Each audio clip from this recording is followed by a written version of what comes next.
The critical patriot देखने वाले सब दोस्तों को खुशामदीद, स्वागत। आज मेरे साथ इंडिया से श्री के गुफ्तगू हैं doctor Siddharth Shankar ji. He is a highly educated person. He has done his PhD in addition to LLM and MBA. इस वक्त ये वाइस चांसलर हैं Indira Gandhi technological and medical sciences university in Ziro, that is in Arunachal Pradesh. और इसके साथ साथ एडिशनल चार्ज भी है इनके पास इंटरनेशनल यूनिवर्सिटी नागालैंड का। डॉक्टर साहब, पहले तो हमें इस एरिया के बारे में बताइएगा, नॉर्थ ईस्ट के बारे में। वहां पे 8 रियासतें हैं और जिनमें से कहा जाता है 7 सिस्टर्स हैं और एक जो है भाई है, 1 ब्रदर एंड 7 सिस्टर्स। तो ये क्या मामला है? ये जो 7 सिस्टर्स और 1 ब्रदर की जो स्टोरी जो है that's a very interesting story. North east India evolved over a period of time. Rest of India में with the exception of Goa, okay, rest of India evolved very quickly after independence in its present form.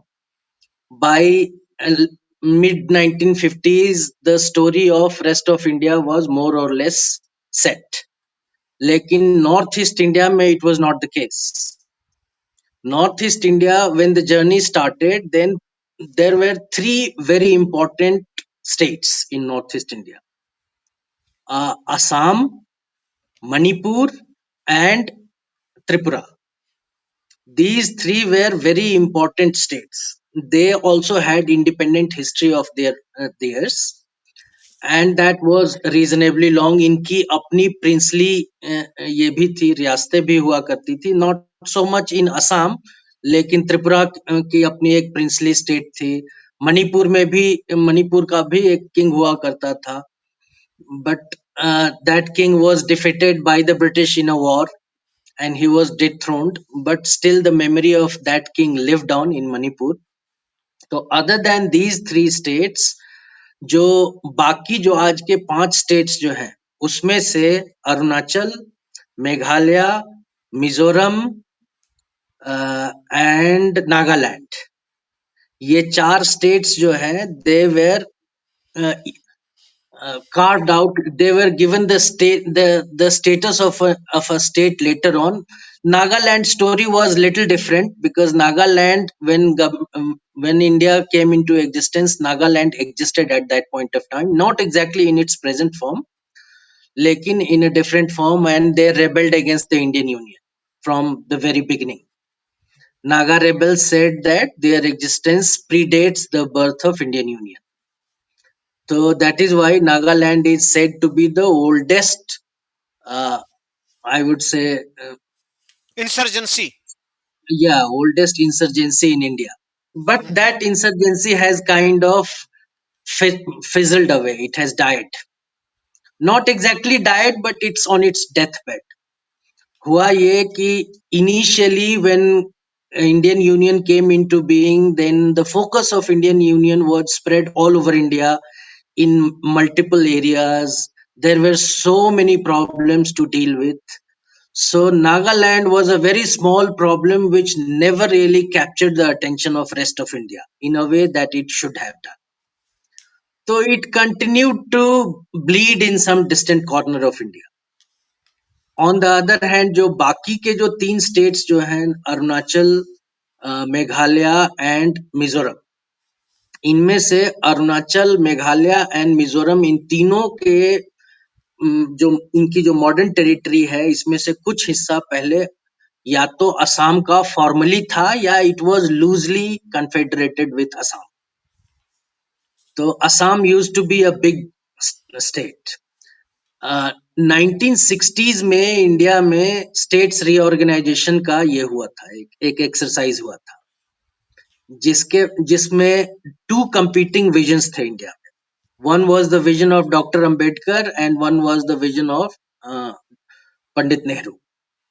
So Dr. Ambedkar said that one state, one language. Pandit Nehru said one language, one state. So these are two very different things, as you can understand. है ना? एक में primacy is that of the the state, the political structure, and language is simply meant to facilitate the existence of the political structure. दूसरे में जो cultural construct जो है language, that holds the primacy, and state is simply an instrument to ensure the permanence and the propagation of the language. तो ये दो competing visions थी कि how the states need to be restructured in India. So Nehru managed to have his way in government of India. Uh, on the in hindsight, we can say that that was not really the best thing to have happened to India. However, I mean, things are as they are. तो अ, उसके बाद जब states reorganisation हुआ तो उसमें से असम से कुछ पार्ट्स को कार्व आउट किया गया, हम्म, and those parts were given to states like Arunachal and Nagaland, and कुछ पार्ट्स को नागालैंड में जाना चाहिए था लेकिन they were allowed to stay with Assam. तो फॉर एग्जांपल असम का एक हिस्सा है जिसको कहते हैं Karbi Anglong. It is a tribal area. Hmm, तो if you go to Karbi Anglong you would feel as if you are in Nagaland. Hmm, Right, the culture of Karbi Anglong people is very similar to that of the Naga people. So अगर rationally states reorganization किया जाता तो Karbi Anglong should not have stayed with Assam. And similarly एक area है नागालैंड में जिसको कहते हैं Dimapur. Dimapur is the biggest city in Nagaland. Okay, Nagaland की total population is close to 4 million, out of which around 1.5 million live in one city, Dimapur.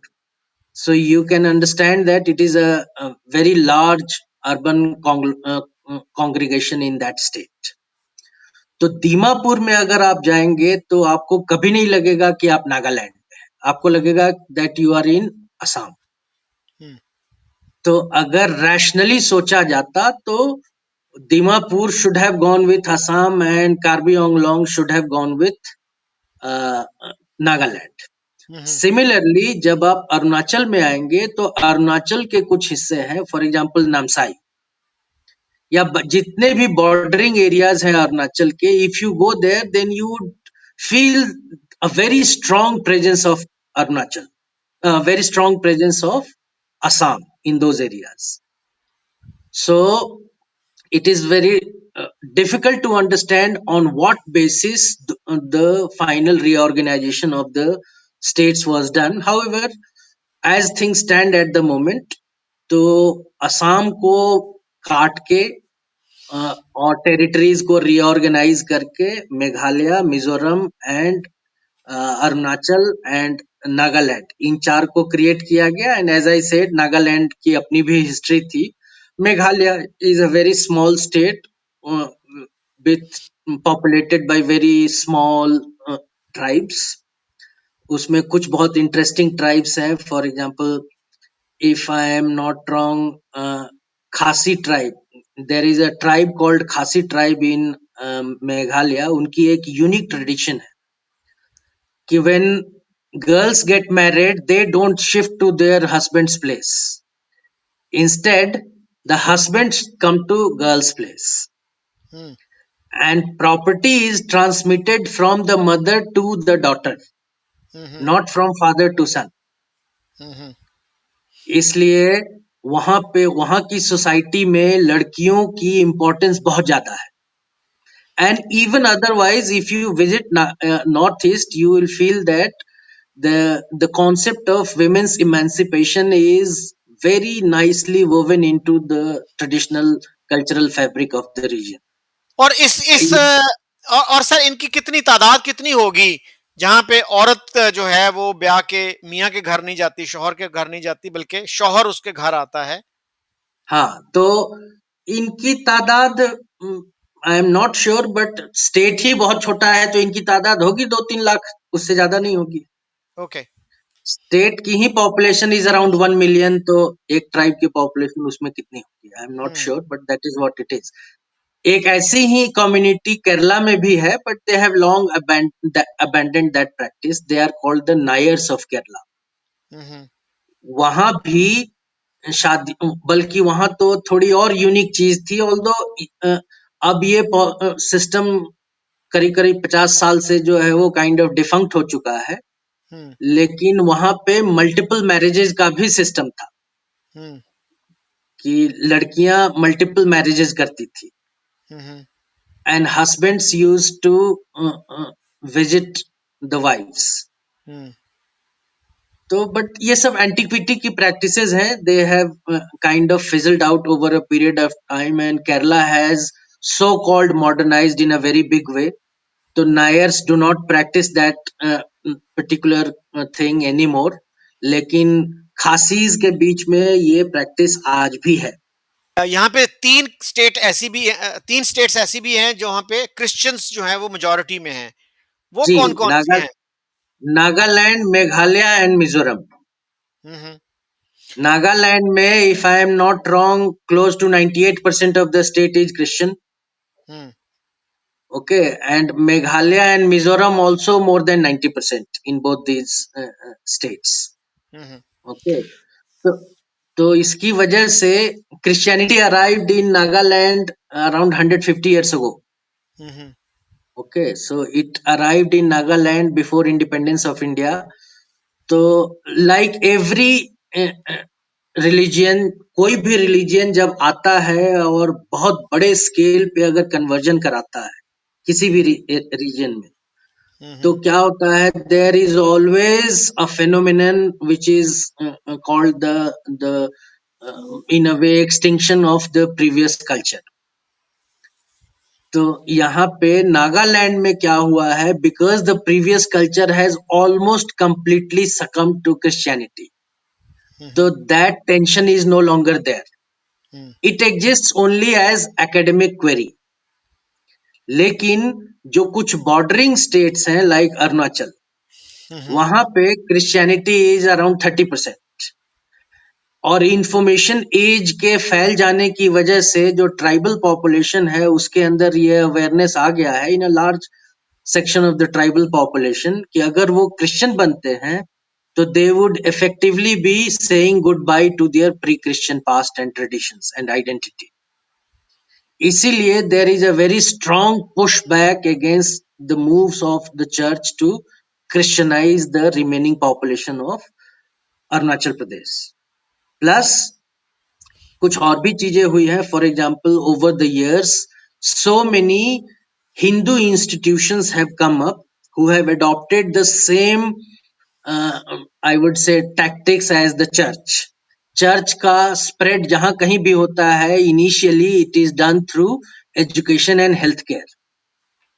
तो आप जब इधर आएंगे आज की तारीख में, तो you will see that institutions like RSS or Vivekanand Kendra Vidyalaya, VKV, or so many other institutions, they are doing very, very good work in education.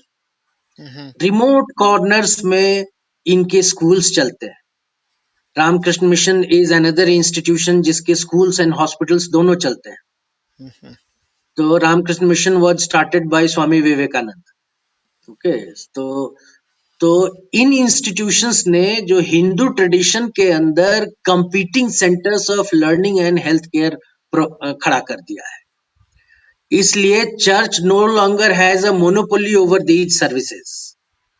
Plus information age की अराइवल की वजह से क्या हुआ है कि सोसाइटी के अंदर ये अवेयरनेस आ गया है that if you convert to Christianity, there is a psychological price to pay. You lose your identity. Hmm, And many people are now harping on their original identity. तो हम्म, इसलिए there is a strong pushback, but not so much in those three Christian majority states. लेकिन उन तीन states के Christian majority हो जाने का एक कंसिक्वेंस आज की तारीख में मणिपुर में देखने को मिल रहा है. मणिपुर, आप लोगों ने मीडिया में पढ़ा होगा दैट मणिपुर में there is tension going on over last 2-3 years. तो जी बिल्कुल। मणिपुर मणिपुर के बारे में एक चीज जान जाइए कि it is widely believed that when Manipur became independent there were not more than 4-5 thousand Christians in Manipur. Mhm. Okay, today they are close to 40% of the population. Mhm. Okay, तो जो वहाँ की जो ओरिजिनल पॉपुलेशन जो है, those who are called the Meitei communities, उन लोगों ने अब ये क्वेश्चन उठाना शुरू कर दिया है कि ये क्या हुआ भाई, over last what has happened during the last 70 years, जिसकी वजह से people who were not even 5,000 they have become 40% of the population, Mhm. and they did not even exist in, many of them did not even exist in Manipur at that point of time. Maitei लोगों का कहना है, and again I am stressing that this is the view of the Maiteis, okay, that the Christians in Manipur have basically migrated into Manipur from neighboring Burma. Mhm. Burma में the state of Burma was always very weak, और बर्मा के peripheries में there were always insurgency movements going on against the state, और western countries वहां पे church को as an anti Buddhist anti Burmese state promote करती थी, और उन कम्युनिटीज जो जिन कम्युनिटीज ने बर्मा में क्रिश्चियनिटी को अडॉप्ट किया, उन्हीं कम्युनिटीज का एक विंग इसमें भी रहता है, मिजोरम में और नागालैंड में भी। Mhm. तो ये सब कम्युनिटीज का स्पिल ओवर हुआ मणिपुर में, और आज की तारीख में वहां एक यूनिक सिचुएशन है that those who were formerly the majority of the state and who even now are the majority in the state, the Meiteis constitute 56% of the population of Manipur, Mhm. but by law they cannot hold more than 10% of the state of 10% of the land of the state, Mhm. है ना।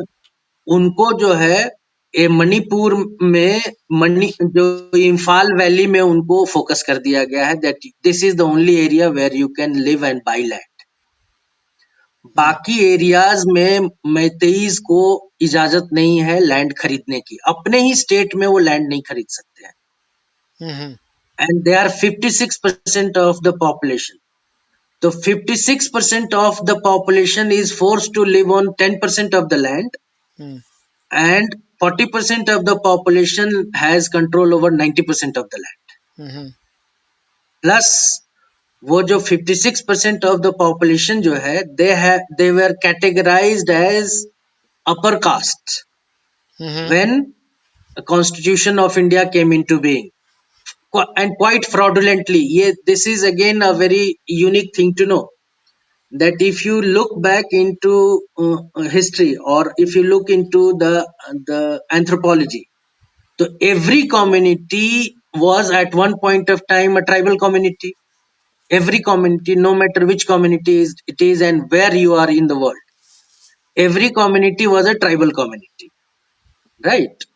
तो कुछ communities ने tribal से non tribal tradition में बहुत पहले shift कर लिया, राइट। आप अपने पाकिस्तान में देखें तो पंजाब की जो कम्युनिटी जो है, that shifted from tribal to non tribal around 500-600 years ago, Mhm. Right. और बाकी बलूचिस्तान में या NWFP में they are still tribal, right. They have not yet manage to overcome that particular bond to their tribal identity.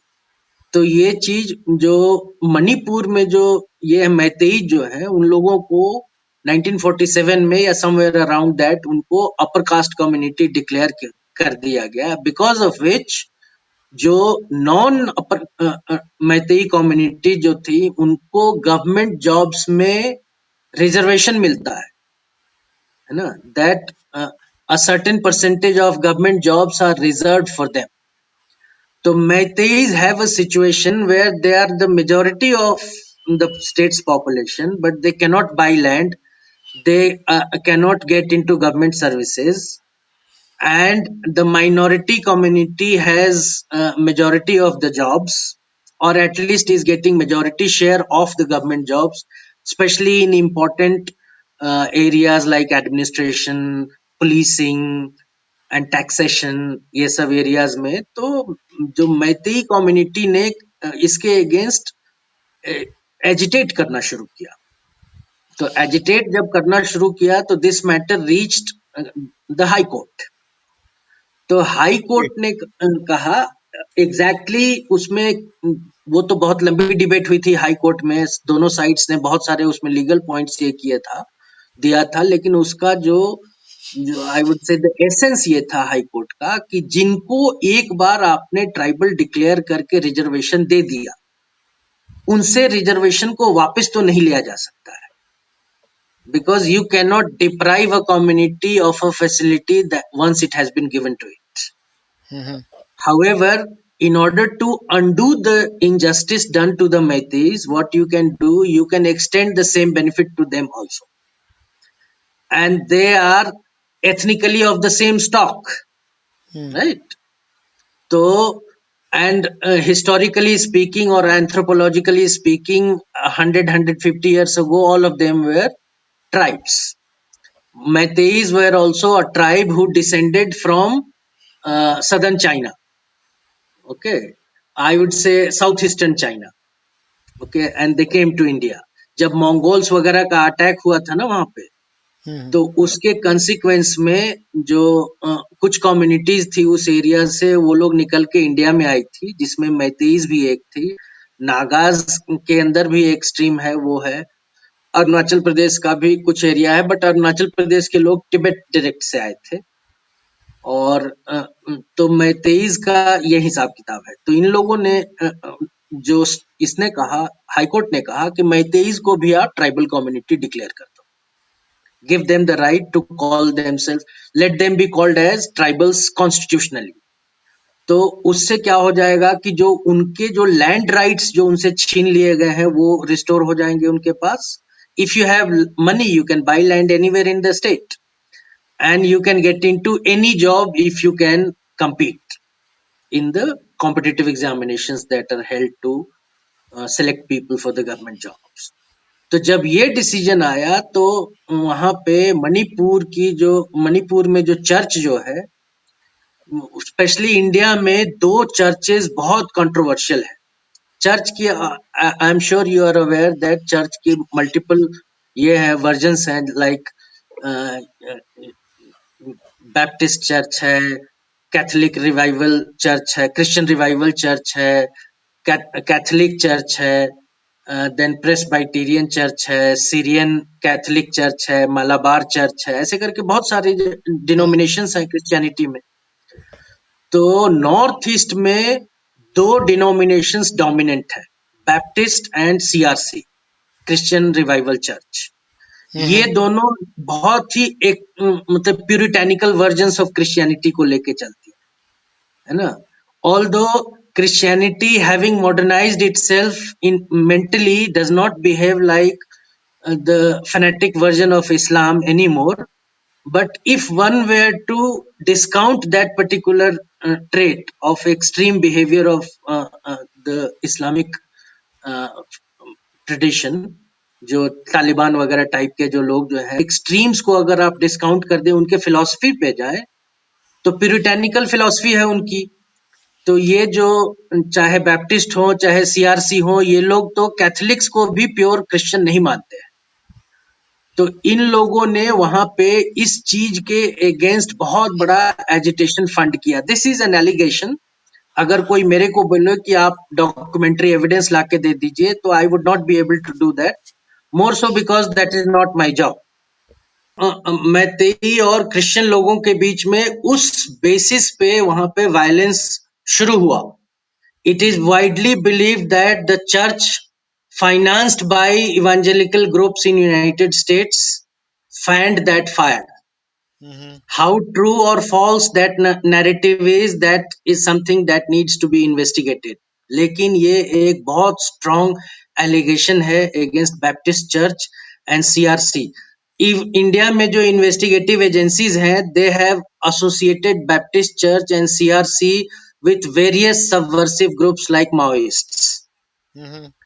तो क्योंकि ये लोग जो है they are financed by the hardcore Christian evangelical groups in the west, those who do not like India in its present form, है ना? जी, doctor साहब, मुझे याद है कि जब ये क्राइसिस हुआ, ये वहाँ पे फसादात हुए, तो जी। पाकिस्तानी मीडिया में हम्म। यही तासुर दिया गया कि जी क्रिश्चियंस के साथ ज्यादती हो रही है, और किसी भी टीवी चैनल ने ये तरद्दुद नहीं किया कि किसी एक्सपर्ट को बुला के उससे पूछते कि भाई how do you put this matter in perspective, मसला है क्या, कहाँ से शुरू हुआ, कहाँ से नहीं हुआ।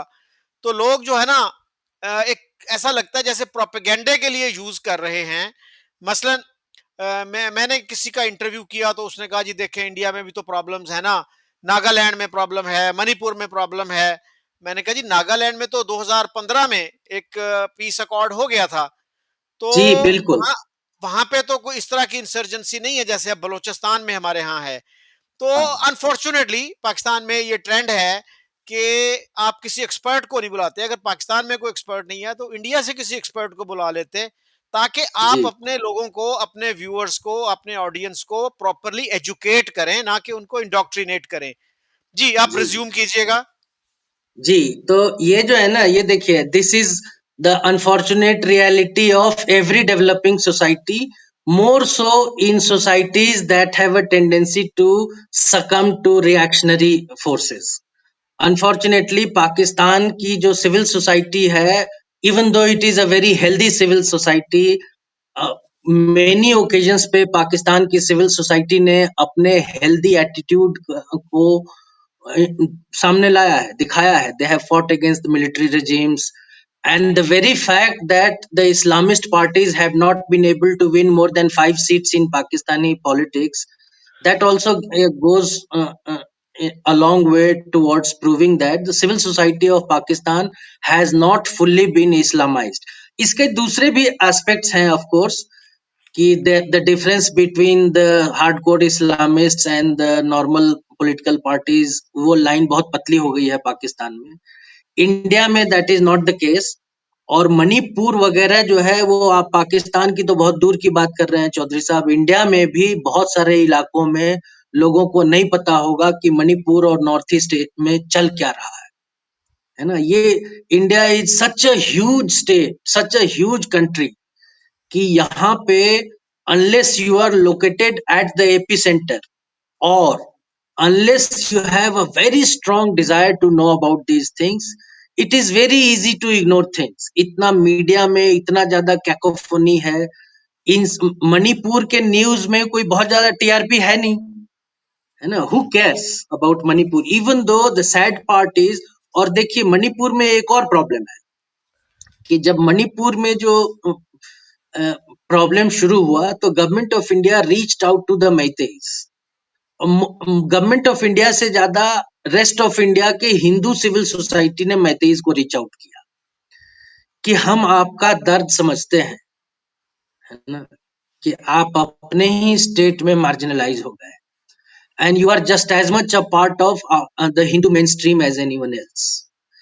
और इंटरेस्टिंगली मैतेईस के बारे में there is one story that you must know, कि mythologically speaking it is said that Arjun came to Manipur and married a princess here.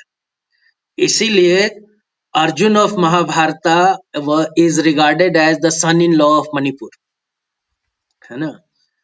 तो बहुत कोशिश की हिंदू सोसाइटी ने मैतेई मेन स्ट्रीम तक पहुंचने की, लेकिन मैं एक और फिर प्रॉब्लम उसमें सामने आ गया। See how much of layered it is, कि मैतेईज के अंदर जो सिसेशनिस्ट टेंडेंसी जो थी, है ना, to break away from India, है ना, वो जो है that has not completely gone away, even though it is very small now. लेकिन चिंगारी चाहे जितनी भी छोटी हो, मौका आने पे वो अपना सर तो उठाती है ना। तो जब हिंदू सिविल सोसाइटी ने मैतेईज को रीच आउट करना शुरू किया, तो मैतेईज के उस मिलिटेंट स्ट्रीम ने उस चीज को रिजेक्ट करना शुरू किया। तो हम्म। इसलिए Hindu society also got fed up. Government of India को समझ ही में नहीं आया कि हम किसके साथ काम करें, because one all said and done, whenever there is such a complicated law and order problem, जो लॉ एंड ऑर्डर इम्प्लीमेंट करने की मशीनरी जो होती है, उनके अपने एफिलिएशंस भी किसी न किसी ग्रुप के साथ होते हैं, है ना? वो वो ये चाहते हैं कि हमारे भाई या हमारे रिलेटिव्स जो है उनको नुकसान ना हो। Constitutionally, legally, you can stop them from harming the other communities, but you cannot stop them from saving their community, है ना? तो जो सीआरपीएफ या बाकी सेंट्रल फोर्सेस जो आई थी यहाँ पे, they had a lot of goodwill for the Meiteis आते समय, लेकिन मैतेईस के अंदर जो मिलिटेंट स्ट्रीम है उसने जिस तरीके से रेपुडिएट किया इस चीज को, उससे they became confused. On the other hand जो वहां पे क्रिश्चियंस जो हैं, those who are called Kukis, they played it very very smartly. उन लोगों ने क्या कहना, they started reaching out to government of India, और उन लोगों ने कहना शुरू किया कि हमने तो कभी भी इंडिया को तोड़ने की बात नहीं की, हम आज भी इंडिया में रहना चाहते हैं, हम आपके सारे पॉलिटिकल और पीस ओवरचर्स को सपोर्ट करते हैं। तो और आप हमें ही कह रहे हैं कि हम आपके नहीं हैं, एक्चुअली में हम ही आपके हैं, है ना? And you need to take action against the Meiteis because they are the trouble makers.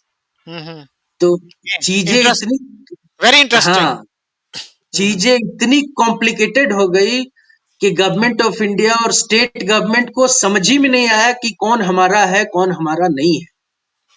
तो उन लोगों ने इस पूरे एक्सरसाइज को प्योरली एक administrative and law and order exercise में कन्वर्ट कर दिया, और है ना? फिर डॉक्टर साहब और फिर डॉक्टर साहब सुप्रीम कोर्ट ने इस हाँ, जजमेंट को सस्पेंड भी तो कर दिया ना, हाई कोर्ट की। सुप्रीम कोर्ट ने उस पे होल्ड लगाया है। जी जी। तो होल्ड लगाने का, जब भी सुप्रीम कोर्ट किसी प्रॉब्लम पे होल्ड लगाए ना, तो more than a legal issue, it is basically a way to handle the political side of things. Supreme Court gives time for society to have its passions cool down, है ना? Supreme court का logic है कि थोड़ा वक्त दो, जो problem 70 साल से चल रही है उसको कोई जरूरी नहीं है कि हम 2 महीने में सॉल्व कर दें। Let it linger on for another 6 months और 1 ईयर। इस दौरान अगर लोगों की पैशंस ठंडी हो जाती हैं, then we will deal with it. लेकिन ये एक ऐसा इश्यू है ना जिसपे चाहे कोई कुछ भी कर ले, मैतेईस के साथ जो इनजस्टिस हुआ है उसको तो आंसर करना ही पड़ेगा, if peace is to become permanent in Manipur. Otherwise ये जो प्रोपेगेंडा जो है कि क्रिश्चियंस के साथ वहां पे जुल्म हो रहा है, ये बिल्कुल गलत बात है। एक तो मैंने आपको पूरा बैकग्राउंड पॉलिटिक्स बताया, दूसरा जब फर्स्ट राउंड ऑफ वायलेंस हुआ तो उस टाइम पे Meiteis were completely under prepared. On the other hand, using the Myanmar route, and allegedly by using the funding coming from the church, जो क्रिश्चियन कम्युनिटी जो थी, those who are commonly called as Kukis, उनके अंदर जो militants जो थे they were very well armed. तो उन लोगों ने मैतेईस को अपने एरियाज में अटैक करना शुरू किया, and very soon you had a situation जहां पे कंप्लीट एथनिक क्लिंजिंग हो गई। Meiteis could not stay in Kuki areas, और जब ये मैतेईस के साथ होना शुरू हुआ तो there was bound to be a reaction from the Meiteis. तो मैतेईस ने फिर जो है वो कुकीज के अगेंस्ट रिएक्ट करना शुरू किया, and Kukis had to shift to the Kuki areas. तो आज की तारीख में there is hardly any area with a mixed population in Manipur, which is a very sad thing. लेकिन इस चीज को जो वेस्टेड इंटरेस्ट्स ने हवा दिया है इस आग को, जिसमें चर्च भी एक है। ओके। अच्छा, ब्रीफली बताइएगा कि नागालैंड की कहा जाता है कि that was the oldest running insurgency in India, और यस 2015 में वहां पे पीस जी, अकॉर्ड हो गया। तो अब क्या सिचुएशन है? इज द सिचुएशन मोर और less normal? It is completely normal. देखिए, नागालैंड जो नागा कम्युनिटी जो है ना, it is the most militant community in north east, है ना? आपने सुना होगा नागाज के बीच में एक कम्युनिटी होती है, जिसको एक ट्राइब है जिसको जिसका नाम है कोनियाक ट्राइब। कोनियाक ट्राइब के अंदर आज से 60-70 साल पहले तक हेड हंटिंग का ट्रेडिशन हुआ करता था। कि जब when a boy used to become 14 or 15 years of age, तो खुद को मर्द कहलाने के लिए he had to venture into the enemy territory and bring the head of someone from the other tribe. So they Okay. are a very very militant tribe. That practice has died down. लेकिन वो जब initial church ने again वहां पे sentiment को fund किया था नागालैंड में, that why is Nagaland different, because we are Christian, that was the argument, है ना, कि अगर बगल का मेघालय इंडिया में शामिल हो सकता है, मिजोरम शामिल हो सकता है, मणिपुर शामिल हो सकता है, तो नागालैंड क्यों नहीं शामिल हो सकता है, Hmm. राइट? तो अलग होने का एक ही बेसिस था, that Hmm. You are Christian, है Hmm. ना? तो चर्च ने उस आग को हवा दी थी। लेकिन जैसे जैसे इंडियन स्टेट का माइट बढ़ता चला गया, वैसे वैसे इंडियन स्टेट के अंदर जो है वो जो समझिए कि जख्म को बर्दाश्त करने की कैपेसिटी भी बढ़ती चली गई, है ना? Hmm. और बहुत एक ब्यूटीफुल स्ट्रेटजी इंडिया ने अपनाया नॉर्थ ईस्टर्न स्टेट्स में, कि government of India gave them a very very long rope, बहुत सॉफ्टली डील किया इनको, अनलेस बहुत एक्सट्रीम सिचुएशन नहीं आ गया। और गवर्नमेंट ऑफ इंडिया ने क्या किया कि इनके कैडर्स को इस तरीके से फाइनेंशियली कॉम्प्रोमाइज कर दिया ना, Hmm. कि सिविल सोसाइटी के अंदर इनकी कोई कीमत रही नहीं गई। सिविल सोसाइटी में ये इमेज बन गई कि they are just as much after money as anyone else. Hmm. और एक तरफ ये चीज हुआ, दूसरी तरफ गवर्नमेंट ऑफ इंडिया ने मिलिटरली ऑन द ग्राउंड ये साबित कर दिया कि you cannot win this war. और इतना ज्यादा पैसा पंप करना शुरू किया गवर्नमेंट ऑफ इंडिया ने, specially after 2014। This this is something that again goes to the credit of BJP led bye mister Narendra Modi, कि फिजिकल इंफ्रास्ट्रक्चर और बाकी चीजों के डेवलपमेंट में अनप्रेसिडेंटेड लेवल पे फंडिंग इंक्रीज किया गया पूरे नॉर्थ ईस्ट में। अगर आप यहाँ पे आएंगे ना, आप गूगल में सर्च कर लीजिएगा, यूट्यूब में सर्च कर लीजिएगा, यहाँ पे एकदम रिमोट प्लेसेस में जो इंफ्रास्ट्रक्चर है ना, उस लेवल का इंफ्रास्ट्रक्चर बहुत से अच्छे एरियाज में मेन लैंड में नहीं होगा। मे बी अगर आप लाहौर को माइनस कर दें या इंडिया में कुछ बड़े रीजन्स को माइनस कर दें, तो बहुत सारे मेजर रीजन्स के मेजर एरियाज ज्यादा अच्छा infrastructure and quality of life है यहाँ। People just consider this, Sikkim में per capita income is close to $20,000, है ना? $20,000. सिक्किम में per capita income is close to $20,000, है ना? और ये जो है और ये बाकी जो नॉर्थ ईस्ट, जो मेरे यहाँ जो मैं जिस यूनिवर्सिटी में काम करता हूँ, हमारी यूनिवर्सिटी में जो मेरा ड्राइवर, ये जस्ट मैं आपको एनेक्डोटल एक एविडेंस दे रहा हूँ just to show level of prosperity क्या है। मेरा ड्राइवर अपनी गाड़ी से, अपनी कार से आता है, अपनी कार को पार्क करता है और मुझे ड्राइव करके यूनिवर्सिटी ले जाता है, फिर शाम को मेरे यूनिवर्सिटी की गाड़ी को पार्क करता है और अपनी कार से ड्राइव करके चला जाता Hmm. है ना? तो जिसको हम लोग इंडिया में मारुति 800 कहते हैं, आप लोग शायद सुजुकी मकरान कहते हैं वहां पे पाकिस्तान में। मेहरान, मेहरान जी। हाँ, मैं, हाँ, तो वो जो है ना, you would hardly come across anyone in Arunachal Pradesh who does not have Mehran. और जहां तक मेरा अंदाजा है कि मेहरान की कीमत पाकिस्तानी करेंसी में कम से कम 8-10 लाख तो होगी ही होगी, जी जी। है ना? और इंडिया में उसकी कीमत वही रफली कोई 4, 4.5, 5 लाख तक Hmm. है ना? तो वो गाड़ी यहाँ जो गरीब लोग होते हैं ना, उनके पास होती है। Hmm. Exceptions are always there. ये कोई मैथमेटिक्स का रूल तो है नहीं कि इसका कोई एक्सेप्शन नहीं होगा। Exceptions are there, but by and large north east with the exception of Assam and Tripura, Hmm. ये दोनों जेन्युइनली पुअर स्टेट्स हैं नॉर्थ ईस्ट में, Hmm. है ना?